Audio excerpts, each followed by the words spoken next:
Hello citizens, this is Bob with my second review on my own since I couldn't convince anyone to come see Replicas with me. Previously I did one review for Anna and the Apocalypse on my own. Normally I'm with Cody, Kim, Tony, other people, other friends of ours, to do the in the car reviews after the show, so you can check that out elsewhere on our channel. You can find us at YouTube or at cityofgeek.com. No matter how you found us, we're out there doing all sorts of stuff. So check out our podcast, subscribe over there at iTunes or on SoundCloud, find us at cityofgeek.com, friend us on Facebook, and of course, like, comment, and subscribe to our videos here on YouTube. Me, Kim, Cody, and Tony all talked in the car. One of those reviews I talked about before. We talked about how much we were expecting Escape Room to suck, 'cause it's middle of January. Everything coming out then's kind of a dump sometimes. Not always. Not always. There are always some good movies that do come out, but it's often when some of the weird auto releases or the releases that aren't quite ready or they don't think they're gonna make much money come out to do a little bit of business and vanish. Escape Room was actually surprisingly good. We all really liked it. You can find our review online elsewhere. So I just want to note that since Replicas, not as good. Unfortunately, Replicas is one of those dump movies that just kind of get pushed out without much trailers, without many posters. It's kind of like, oh, here it is. See it, I guess. So we can get a random release in a few months to something to see between other movies. Replicas is a 2019 science fiction thriller directed by Jeffrey Nachmanoff. I'm bad pronouncing names, so I'm just going to leave it at that. And written by Chad St. John. It stars Keanu Reeves, Thomas Middleditch, John Ortiz, and Alice Eve.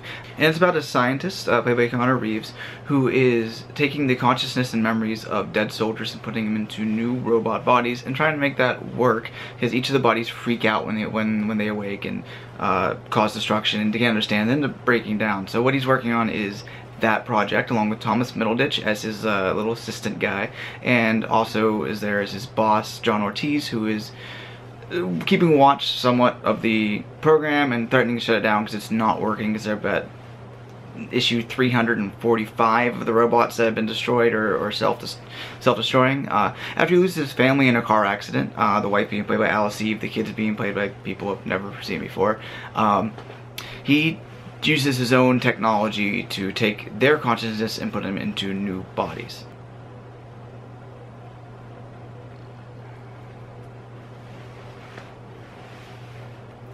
Replicas is such a mess of a movie. It's all over the place. The scripting is bad, the acting is bad. Keanu Reeves is the best one in there, but I'll mention that later.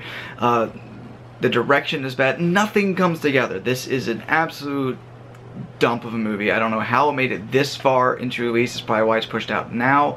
It should have been directly to Sci-Fi Channel. I guess since you had Keanu Reeves, you might as well put it in theaters. He's a known name. He's coming back again with the John Wick movies, which he's great in. It's actually right in his wheelhouse. He's a great action star. He has great movements there, but when you're putting him into a scientist, it doesn't work quite as well. Think of Denise Richards in one of the Bond movies, or Tara Reid in anything, but particularly she's a scientist in Uwe Boll's Alone in the Dark from like 15 years ago.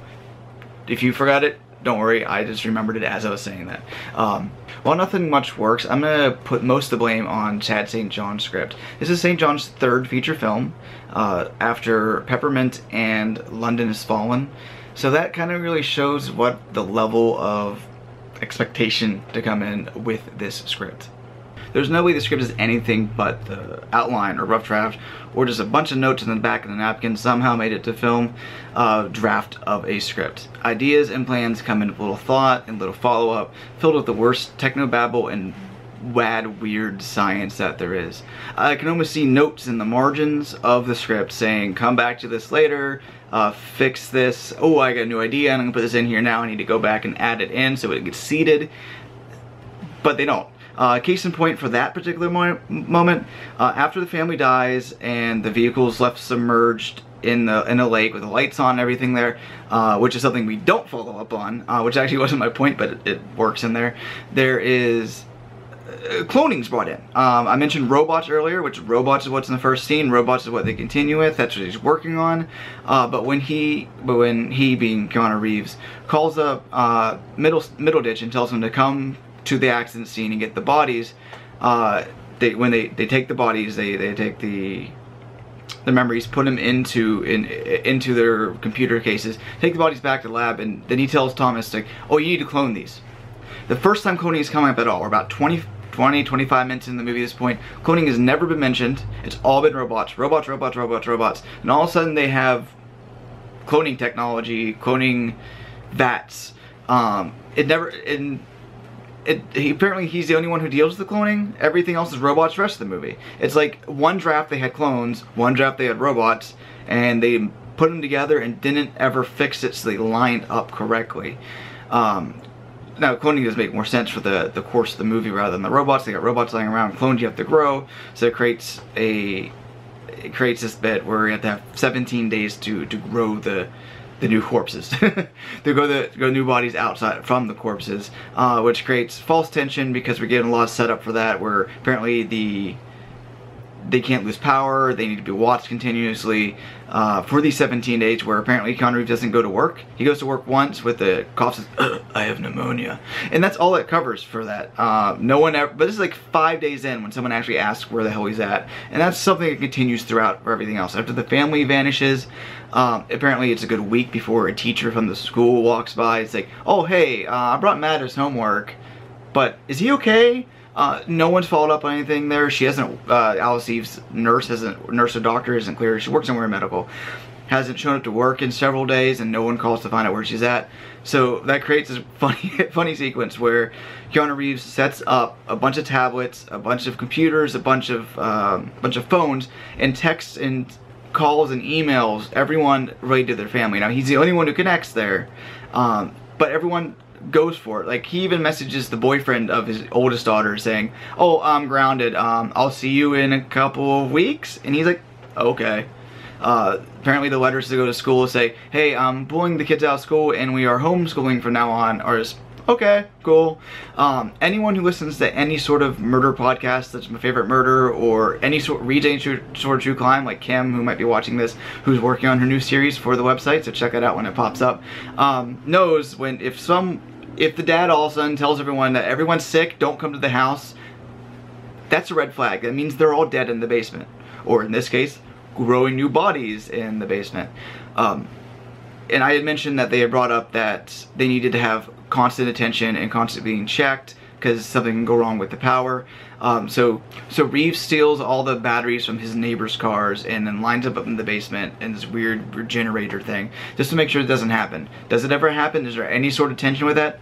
No. There's no point where there's like a storm, you think everything's gonna be messed up and the power's gonna flicker, so I gotta switch it over. Doesn't happen. It's set up, doesn't go anywhere.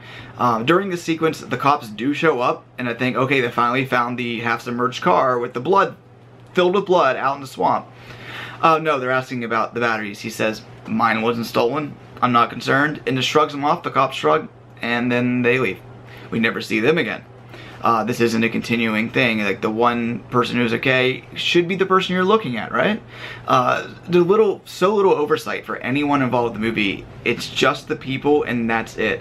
Those cloning tubes got to the basement because they literally just go to the lab at 2 o'clock in the morning and left with a U-Haul with millions of dollars of equipment and just take them to the basement and plug it in.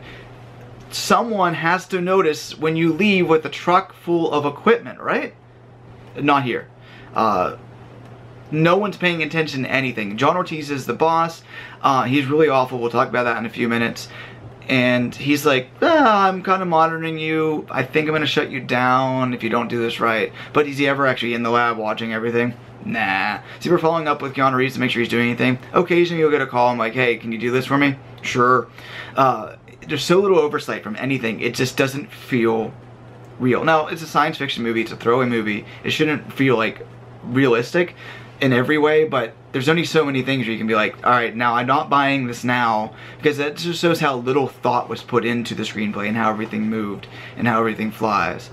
Speaking of those robots, the CGI with them is awful. This is like Lawnmower Man level badness. Now, nothing is really as bad as Lawnmower Man CGI, but that shows the quality of what you expect now in 2019 or 2018 when the movie is made to what you get. This is like made for Sci-Fi Channel level of CGI work. It looks like something they made at an AI institute for your first class. In no way of hell should have ever made it to a feature film. So, long ass diatribe done. Not going to talk about the writing anymore, how shoddy that script was after that, I guess. But you can get past that if certain other parts of the film work. Writing isn't the be-all, end-all, but those other aspects unfortunately don't work as well. Too bad Nachmanoff's, whose previous feature was 2008's Traitor starring Don Cheadle, fails at his job spectacularly when it comes to directing, making this an extra step into awful. Every shot just feels wrong. They're jarring, they take you out of it. It feels like they set up the blocking for one sequence and then realize something is in the way and they can't put the camera there, so they move it like 2 feet to the right. But everyone's still acting as if the camera is in that one position. So, and it cuts weirdly. It's too close, it's too far away. We come into the scenes too early or too late where everything's going on. And then sometimes it awkwardly just stays when the action is done. I remember this one point where there's a girl sitting at a desk and you're kind of like just watching her for a second, like, is she gonna do something? And then it cuts. That's why the movie feels much longer than it should be. It's an hour and 45 minutes long. If this is 85 minutes, it would be a better B movie, but these weird shots just continue like just draw you out of the movie. Something as badly made as a room, you're drawn in of how bad it is and how everything doesn't work. And that's more of an entertaining doesn't work. When things aren't clipping along and getting into that next level of bad is where you want it to be, where you're expecting replicas to be, but it's just that in that simmering bad. It's not an average movie, but it's not something we're going to talk about in 2 years. There's probably not going to be a How This Get Made episode on it. I can see riff tracks happening. And unfortunately, Jeff is not able to get good performances from anyone. Now, it's an easy joke to talk about Keanu Reeves and how awful he's been. That's been 30-year joke now. Let's just let it go. He's doing fine in John Wick, as we were talking about earlier. He's doing okay in other things. I liked him in The Gift. I liked him in a couple other things. And we talk about that a little bit on the podcast episode when we talk about this episode on our spring preview. So go check that out as well. So plugging myself all throughout this and plug in our site, so cityofgeek.com. Like, comment, subscribe. But actually, Reeves is trying the best he can. He gets a couple expressions out. He's the only one really giving any sort of shit for his performance. Thomas Middleditch is doing what he normally does. Alice Eve, who I normally liked in roles I've seen otherwise, acts far more robotic than the Keanu does. Even before the cloning, which makes her a little odd. You expect that, so she's not the same person she was. She still acts like a programmed robot, saying every line like it's a question, Mark Wahlberg style, with glazed over eyes and mouth just agape. This line, I'm saying my line, and off. John Ortiz's villainous boss, because yeah, he's the villain of the piece. No surprise, this like the second scene in the movie. He reads every line as it's being piped into his ear as he is saying it. Like, he walks in set and they're like, script? Nah, just tell me. I'll do it live. Fuck it, I'll do it live. And he's just saying it as it comes, almost as if he doesn't speak English and they're just giving him the phonetic setup and he's just spitting it right back out. There's no conviction here. There's nothing. His effect is flat. His line reading is not right. Like, the pauses and way he moves into things almost tell me like he doesn't give a shit. He's like, where's the paycheck, and moving on. So I've ranted long enough. If you're still listening, thank you. Replicas is not a good movie in any way. It's not a fun movie to watch with your friends to get drunk. It's just a bad science fiction movie. It's a slog. It has moments of the sheer insanity that almost work. If you find a supercut edit of the best parts, watch that. There's a riff tracks, watch that. They'll make it work. But other than that, it's not recommendable in any fashion. Ultimately, I'm going to give Replicas a D. But